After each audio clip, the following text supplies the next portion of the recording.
Éducation Média, fact-checker, Judicaël, bonjour. Comment allez-vous? Ce matin, on a décidé de parler de vidéos truquées, de comment est-ce que l'on peut faire la différence entre le vrai et le faux. Et le faux, et oui, on parle de deepfake, un produit de l'intelligence artificielle qui permet de remplacer dans une vidéo un visage par celui d'un autre et de falsifier les propos d'une personnalité avec un réalisme déconcertant. Et là, nous allons parler d'une vidéo qui vous montre Monsieur Alain. Moi-même. Donc, certainement, on va demander à la régie de nous aider. Donc, il y a une fausse vidéo qui a été basée sur ma personnalité, ma personne. Et bien pour passer donc une fausse information. Et c'est bien ça. Et ça vous montre vanter les mérites d'une recette miracle contre l'hypertension. Eh bien, c'est une vidéo qui a circulé. Je pense qu'on avait prévu le faire déjà, je crois, mardi ou mercredi. On va revenir là-dessus. Ça doit être la régie me dit que la vidéo n'est pas prête, c'est ça. Eh bien, cette vidéo a beaucoup circulé. Mais quand vous avez checké, qu'est-ce que vous avez découvert? On a constaté que c'est un deepfake. Et d'abord, le logo déjà sur la vidéo s'affiche ORTB, alors que l'ORTB, la télévision nationale, est devenue Bénin TV depuis avril 2025. Donc, le logo ne s'affiche plus comme ORTB, mais désormais comme Bénin TV. Également, le logo de l'ORTB devenu Bénin TV ne s'affiche pas dans l'angle gauche, mais plutôt au droit de l'écran, ce qui n'est pas le cas dans la vidéo diffusée sur Facebook. On constate également que le mouvement du corps est peu naturel et mécanique. Le mouvement des lèvres aussi, que ce soit pour le docteur et également de vous, est un peu mécanique, c'est robotique.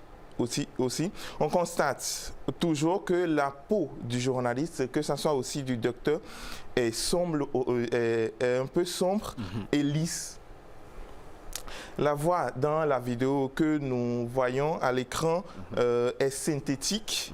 C'est-à-dire qu'elle ressemble à une imitation de la voix humaine grâce à l'intelligence artificielle, le rythme. Justement, également. C'est la vidéo qui est à l'écran là. Les gens sont allés chercher donc un extrait de l'une de nos émissions. Ils ont synchronisé une voix qui n'est pas la mienne. Eh bien. Et là, ça c'est réellement moi en matière d'image. Mais en matière de voix, oui, en matière de voix, ce n'est vraiment pas vous parce que ça a été falsifié. Et là, vous servez une cause, vous servez la promotion d'une recette miracle qui n'existe peut-être jamais. Ce que je n'ai jamais fait. En vrai, je n'ai jamais fait une telle publicité. Oui. Et ça, je peux vous le confirmer. C'est vrai, j'ai reçu beaucoup d'appels, beaucoup de messages de personnes qui pensaient que, effectivement, à la télévision nationale, nous aurions fait une telle publicité. Quand l'image passe à l'écran, vraisemblablement, vous vous dites, mais c'est quand même le journaliste qui est en train de parler là avec le sourire et tout le reste. Mais vous avez des outils que vous avez utilisés qui ont montré que c'est du faux en fait. Oui, on a utilisé le moteur de vérification ou l'outil de vérification ou Eve Moderation qui a montré que la vidéo a été générée à 99% avec l'intelligence artificielle. Aussi, nous avions effectué une recherche sur Google avec les mots-clés Dr Ousmane Touré.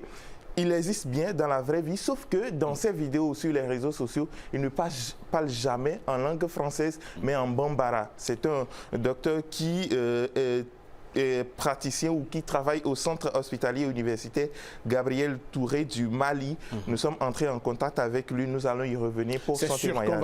On va revenir pour compléter donc cette enquête-là. Alors donc, quelle leçon il faut retenir? Il faut donc faire très attention à tout ce qui circule. Il faut vraiment faire attention à ce que nous voyons sur les réseaux sociaux, surtout faire attention aux courtes vidéos parce que les courtes vidéos sont plus ou moins, en tout cas beaucoup de courtes vidéos sont générées aujourd'hui par des outils de l'intelligence artificielle. Il faut vérifier la source des publications, que ce soit vidéo, photo et également des chiffres aussi. S'assurer que le son, la voix, les mouvements de la personne, le teint aussi. Il faut en un mot observer réellement de près. Allez, Judicaël, merci de nous avoir donc donné cette information-là. On va se retrouver prochainement pour d'autres vérifications, pourquoi pas.